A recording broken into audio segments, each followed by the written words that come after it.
Pledge came home. Now at this time he's 17 years old and he's a senior in high school. Okay, he's 17 years old. And I said, I'm in this situation. I just want to know what you think. I said, they're talking about, I might need to, have my breast removed. And, he's still, piddling around, being a typical, teenager.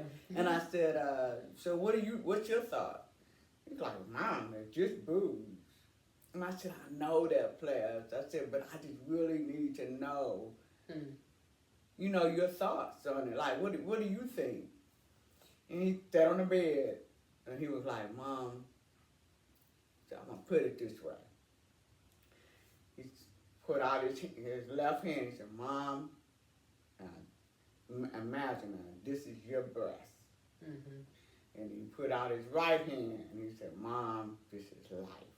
He said, Mom, which one do you think is important? Ooh. Oh my gosh. Your 17-year-old son. Oh my goodness. Okay. He said, which one do you think is important? He said, you think your boobs is important or is it life? Wow. He said, well, Mom, I can't make the decision for you, but if I did, I want you to choose life. And he lifted his hands up like this.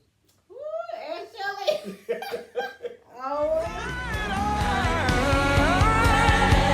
I can't take it anymore. Say, I'm reminded that you've been too good. Stretch out in the room. Say, no weapon. Yeah. Shall prosper. so I'm happy to have who I call Aunt Shelly with me today. She's here to share her testimony. I'm going to let her introduce herself. Hello, thank you for having me. My name is Shelly Lawerence, and I am a single mother of one son. He'll be 23 years old in October, and he's in his final year of college, so I'm happy about that. And I am a quality inspector at Chrysler, so I've been there it will be 33 years in June. So I'm just learning to find myself all over again, especially when you've been raising a child and you don't realize how much time is invested in their lives. And so I'm just in a season where I'm trying to learn me and find out what I want to do. And I love God. That's it. Yeah. So I asked her to share her testimony because she has a wonderful story of how God has brought her through some difficult times. And what I do want to share with you is we're going to do pretty much a snippet of things because at the end, she has information to share about what she'll be doing in the future that you mentioned to me. Okay. So I didn't want to give too much away. The first time you found out what was going on with you, when was that? That was in the year of 2009. I had another health issue that I was going through, and in the process of them treating me for that health issue, when they did some testing, that's when they noticed that there's a possibility that I could have cancer. So again, I had to go through that process of finding a doctor, and we finally was able to get a biopsy done, and for sure, that's when I found out in 2009, February, when I was diagnosed with 4th stage lymphoma. Did you have any signs that pointed you to? No, I didn't have any signs other than the other health issues that I was dealing with. Other than that, I was recovering from that, and I was feeling pretty well.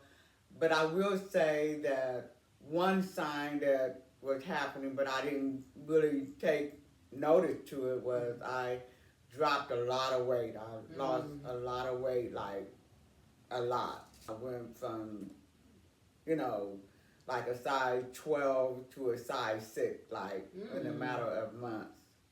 But I didn't think nothing of it. I just thought, you were just I'm just losing weight or whatever. So I would say that weight loss is what was kind of like a sign that something wasn't right. Wow. And then how old were you when you? I was 40 years old. Okay. 40 years old, and my son was 5 years old. Okay. Yeah. Actually, he was 4. He was ready to turn 5. But yeah, I was 40 years old. Okay. So how many times did it come up? It came back 3 times. Mm-hmm. Okay, and so the first time, like I said, was in 2009, and it was a 4th stage lymphoma, which is considered a blood cancer. So it's in the family of leukemia. Okay. So look up, look up leukemia, you will find lymphoma. Okay. In that family. But yeah, 2009 is when they told me that I needed to quickly start treatment because the cancer had spread everywhere. It was everywhere. When they did the X-ray, what they call it the PET scan, when they done it, I just lit up like a Christmas tree. Yeah. In that moment, were you still pretty much in the place of God can heal me, or were you feeling defeated at that point? Oh, I was feeling very defeated because I'm like, man, I was coming out of a really, really bad divorce. I had just lost my home. And I was just trying to pick up the pieces, especially dealing with a bad divorce mentally, emotionally, financially. Trying to find a place for me and my son to live. So it was a lot going on, and then when that happened, I was just like, okay, God, really, this is, too much, and yeah, it was a rough time. So it was divorce, the home, then you found the cancer. Yes. Wow, that is probably feeling like what they would say, someone's Job experience. Yeah. Yeah, I mean, I didn't know that. See, I didn't know that. Wow. Yeah. Thank God I was still had a job. Yeah. But just trying to pick up the pieces and trying to find a place to live, and just when I feel like I was starting to get it together, then that's when boom, this happened. So. But yeah, I felt defeated. I had moments where a little, I don't know if you want to call it jealousy, but when I would hear of other people who prayed and the Lord instantly healed them, I dealt with that, just a little bit of jealousy, why do I have to go through it? Why, how was they able to get through it and I still have to go through it? How long did you have to do chemo for that? I had to do chemo. I had to take 6 rounds of chemo. So I started chemo in March of 2009, and my last one was June the 4th, 2009. And so with every type of cancer, I'll put it this way. For lymphoma, if you are cancer-free for 5 years, then they consider you cancer-free. Okay? So I had my treatment, my last treatment June the 4th, 2009. And 2015, it popped back up. And no signs, or what did you, or you just kind of knew? Yeah, I was doing very well, but when that 5th year, when I made that 5th year mark, I thought everything, me and my doctor, we thought everything was, it was good. You made it 5th year. That was in June. And then about, I'd say in June, so I'd say about November, I noticed that, one of my lymph nodes in my neck was swollen. But because of my other health issues, my doctor thought, oh, that's part of that, So I didn't really pay no more attention to it. Then in December, I felt another one. Oh, But I didn't think too much about it because, again, that is, I've had issues with it before from my other health issues that I have dealt with over the years. And so I didn't think nothing of it, but I just noticed that it just started like popping up, Really? This was swollen and that was, so somebody just said, well, why don't you just go to the doctor just to make sure, everything is good. So I went to the doctor and the doctor was like, look, I really don't know. We don't know if it's the other health issue that you got going on or if it's cancer. So the only way we're going to know is if we do a biopsy. Okay. So even the surgeon that done my surgery for the biopsy, he was confident, like, yeah, I believe it's related to the other health issue. Okay. And I thought the same thing too. And we got the test results back, and Wow. they was like, no, it's cancer. So they ended up doing another PET scan, and it came up. It was all in my neck, and I had a few spots in my lungs. So that was third stage. Wow. Yeah. And then, okay. So, wow. Yeah. Okay. Yeah. So, you got the results for that, and you're saying the only sign was Yeah, the swollen lymph node. Wow. Yeah. Now, were you doing checkups? Oh along yeah, the I way? was there. Man, I'm telling you, Yeah. ever since I was diagnosed with cancer, for the very first time, I took a strong, proactive approach to my health. Okay, good. So I didn't miss no appointments. I was on it. Yeah. And I'm just asking because I think it's easy to ignore certain things because you're like, oh, I'm okay. But maybe you're not. And not to say we should always think something is wrong, but just to, like you said, be proactive about our health. So, okay, so the second time around when they found the cancer, your son, Ples, he was old enough to know what was going on this time. Yeah, at that time he was like 12. Okay, so how did you have to explain it more, or you tried to keep some?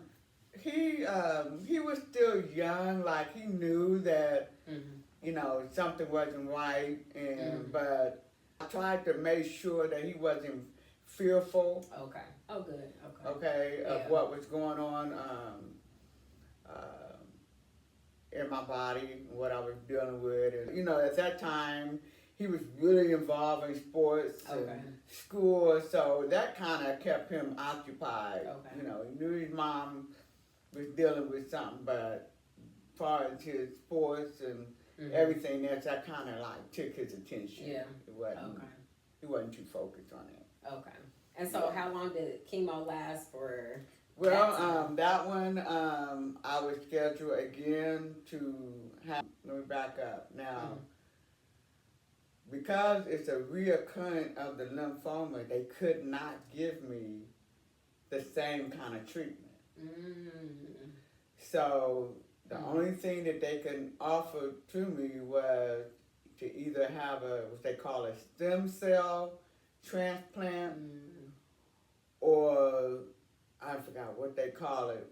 It's not hospice, but it's kind of like hospice, but it's like they try a lot of different experimental treatment. Rehab, kind of. Well, I guess it wouldn't be rehab. It's a certain word for it. Okay. And that was the two options. Okay. So I was like, well, let's go ahead and just, give me the stem cell treatment. But yeah, like I said, I was scheduled to take 6 treatments, but the treatment did very well with me that I only had to take 4. Oh, good. Okay. And those treatments are like, is it like you're going there for so many hours a day? Yes, I went there like, the first time I was able to work. I was able to work. Wow. I would do, just my regular 40 hours, and I was really, really blessed because I had a boss that understood, and my coworkers. It was like whenever I wasn't feeling good or whatever, everybody just jump in and did my job or just whatever. I mean, whatever I needed. But the second time around, because it was a different type of treatment, there was no way I could have worked. Like you were zapped. Oh yeah, I was just like, oh my God, it was just like no energy. Like I didn't have no energy. I mean, it just took me what you could go in and take a shower, get in there and be out in 15 minutes. It would take me probably 30 minutes just to get myself together to get in the shower. Wow. I haven't even, bathed yet. So it was just, yeah, it was horrible. The treatment, it made me feel just horrible. Yeah. That's all I can say. So once I was able to get through that, then that's when they got me ready to take the treatment for the stem cell treatment, transplant, Yeah. which was in Indianapolis. Oh, so you got, okay. Yeah, so I was in the hospital for almost 30 days. Oh, wow. So they just treat you. They treat you like you're getting a bone marrow treatment, transplant. So I couldn't, hardly have any visitors. Okay. Everybody had to wear a mask with the gown, and so yeah. And that was all 2015. Yeah. So God brought you through that. Yes. And then when did the last time happen? 2020, 5 years later. What? It was 5 exact? Oh my! 5 years. Y'all, I only know the testimony version. I just want to make that clear. So this is the details that I didn't know about, and I just remember a lot of faith talk coming from you, which is what I was saying off camera, is that that's why I value testimonies, because they stick with you, and you think about, I remember when so-and-so got up, and if they can have faith in their situation, and my situation isn't nearly as challenging, I can have faith also. So you're saying in 2020, it popped right during COVID year. Oh my gosh, yeah. I woke up on Labor Day September the 6th, 2020. Yeah, 2020. I was preparing myself to go over to my sister's house for Labor Day cookout. And as I was getting out of the bed, I just happened to bust against my chest and felt a lump. And I jumped. Like high up? Yeah, like it was just, it was in my left side. And I jumped out of the bed real fast, because the thing about it is, when you go through these type of situations, you battle a lot in your mind about, oh my God, is it cancer? Is it this? Is it that? Or why is this? Why are my shoulders hurting? Why, Okay. And so when I felt that lump in my breast, I was, oh my God, And one reason why it was just so scary to me, because my mom died of breast cancer in 1997.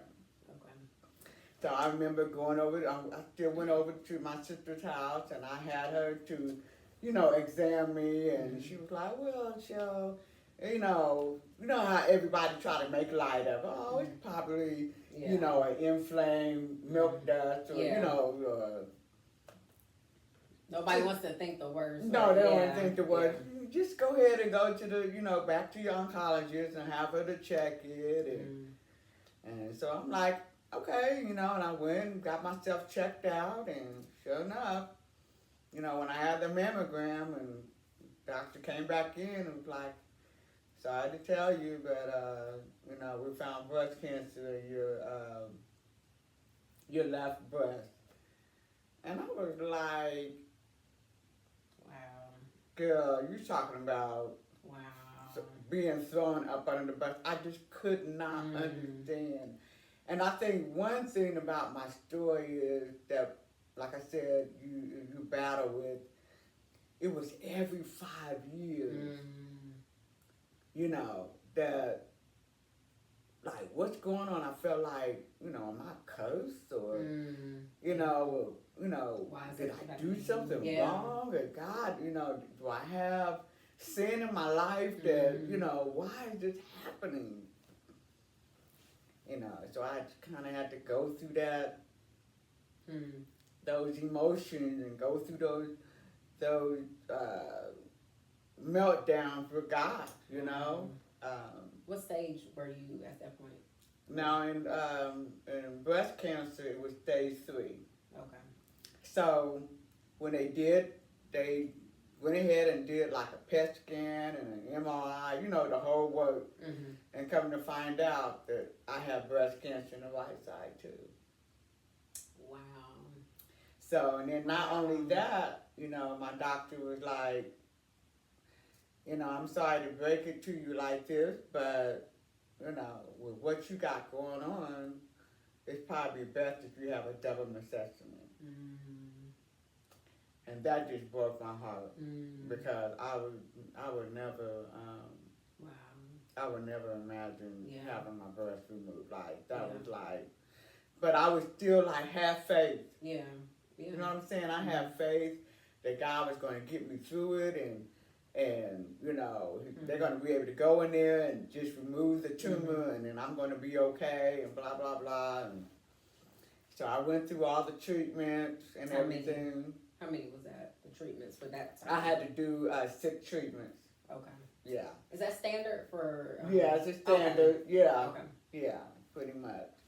And so I had to do 6 treatments, and the Lord blessed me to get through that. And I was able to work, even though it was a little rough, but Wow. I was able to work. And so when I had my final treatment, they at the same time they made me take a genetic test. Mm. And so the genetic test kind of tells you if it's kind of like runs in your family, Okay. Yeah, like your yeah. history. And it come back that it was positive, Okay. that I'm a high risk, Mm. and I knew that, you know what I'm saying? And my surgeon, he knew that too, that it was going to come back positive. Yeah. And so that's when he was like, I'm sorry, you're gonna have to get your breast, cut off, removed. Mm-hmm. So let me just share this Mm-hmm. part right here. That was just amazing. So after they told me that, that was really like, if I wanted to live, like that's the best way to go, because if I chose to let them go in and take the tumors away and then take radiation, there's a high chance it was gonna come back, Mm-hmm. right? Okay. So I was pretty upset. I mean, very upset. I was Yeah. mad at God. Mm. I was just mad at the world. I'm like, I just don't understand why I have to go through this. Why is this happening to me? So the doctor told me, hey, we're going to give you a weekend to think about which way you want to go. Wow. It was on a Friday when I had the appointment with the doctor. And I remember my son, now Players now is 17 years old. Mm-hmm.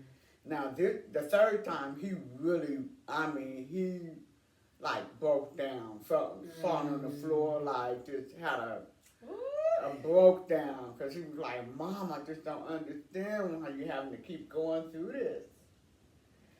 So, Wow. fast forward back to when I had the appointment with the doctor. Pledge came home. Now at this time he's 17 years old, and he's a senior in high school. Okay, he's 17 years old. Mm-hmm. So anyway, he was in his bedroom, so I went in there and I was like, Pledge, I got something to talk to you about. And he was like, okay, what is it, Mom? And I was like, listen, I said, I'm in this situation. I just want to know what you think. I said, they're talking about, I might need to, have my breast removed. Mm-hmm. And, he's still, piddling around, being a typical, teenager. Yeah. And I said, so what's your thought? He's like, Mom, it's just boobs.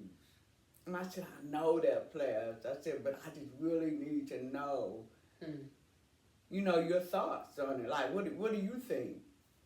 And he sat on the bed, and he was like, Mom, so I'm going to put it this way. He put out his left hand, he said, Mom, imagine this is your breast. Mm-hmm. And he put out his right hand, and he said, Mom, this is life.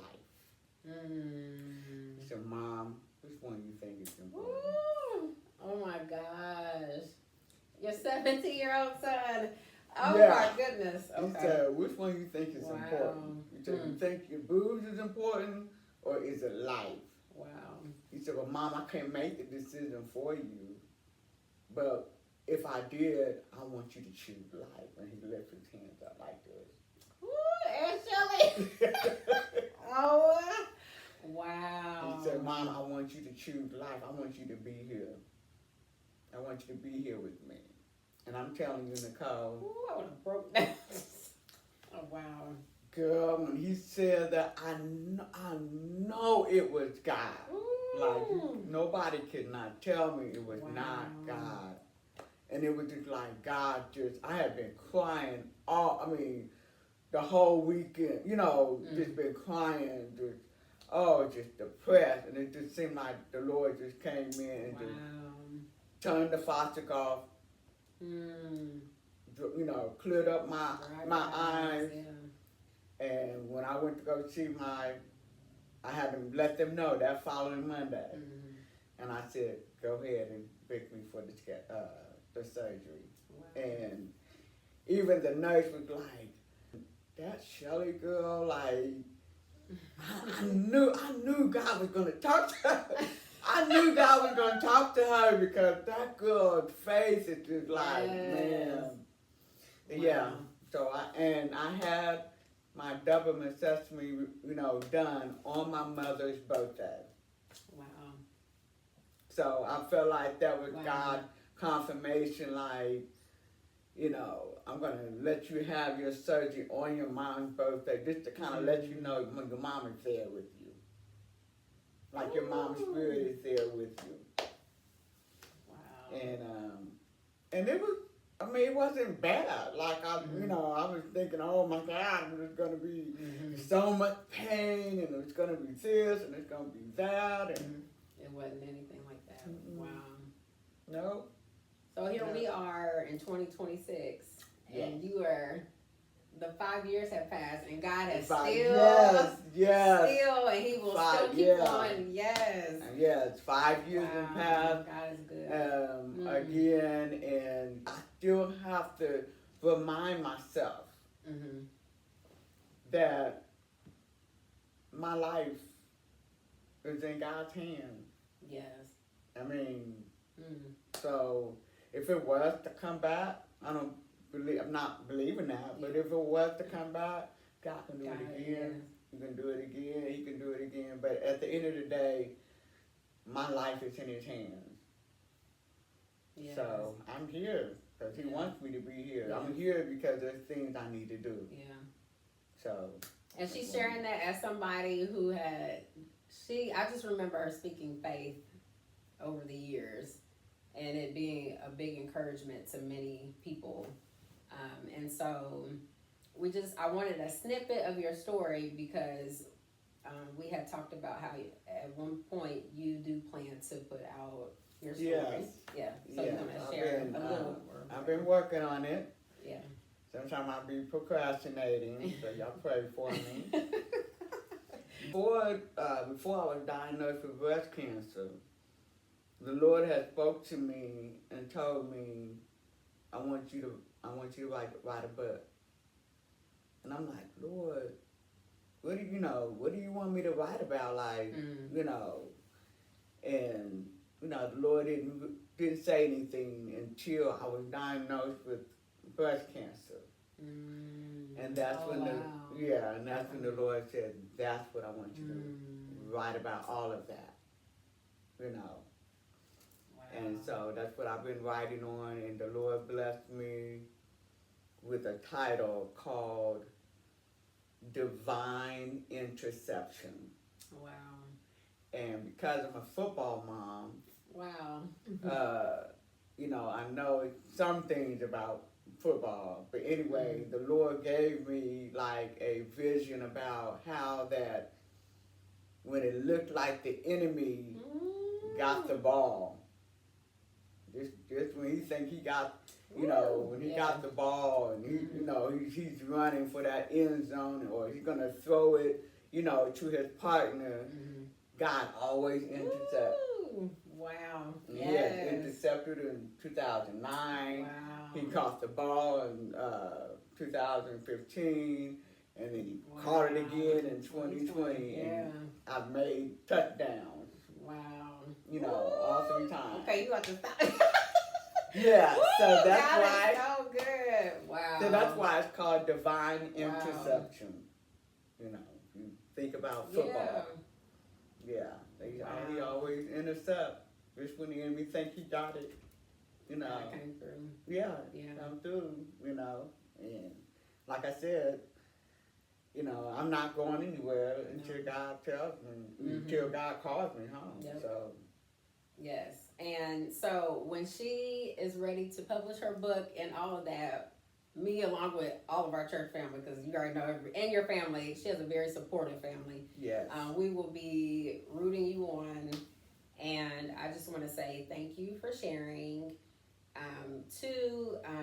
She blessed me when I was dealing with my postpartum anxiety and depression. I remember her talking one Sunday or something about how she would just quote the scriptures out loud. And I remember I was sitting on the floor. I think I told you this. I was sitting on the floor and I was at my worst. And it had already gotten to the point of like, me and Quentin were like, well, should you maybe go to the hospital, like check in? Because I don't know why, but my postpartum depression was really bad after our last child. Really? And I remember your testimony about you saying you quoted the scripture. Yep. Yes. And I got my Bible. I said, you know what? I feel crazy doing this. But I got my Bible. I was on the floor crying. And I started quoting scripture. And I remember just that press through. We always say, oh, God has us in his hands. But when those times hit, that's hard to press through and actually do it. And sometimes, like, you be feeling crazy. But no, like, I did it. And I just was recalling your testimony. So thank you. I was all the way in Florida, and I remember that testimony from years ago. And so that's why the stories I want to share on this channel are people's testimonies that are encouraging.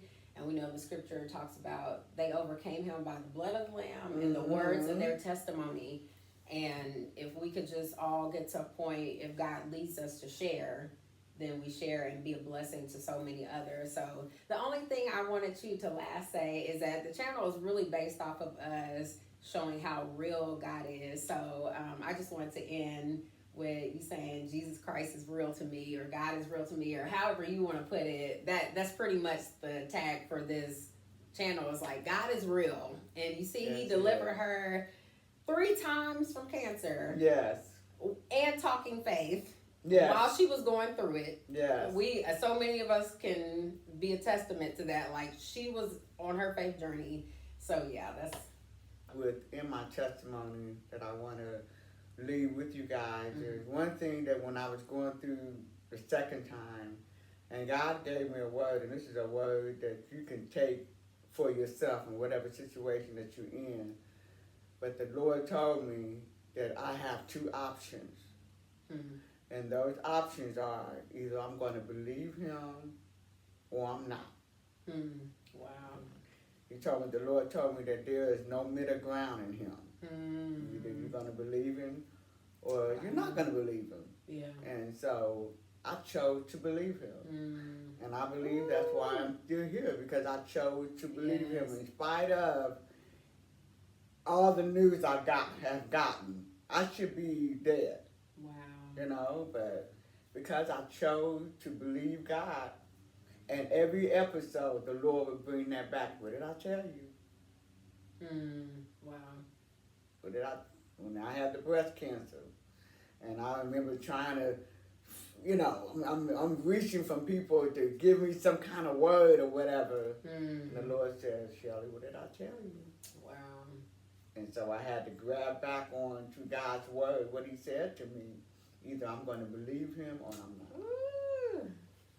So I chose to believe him. So I encourage everyone, when you, whatever situation you're in, just you got a decision to make.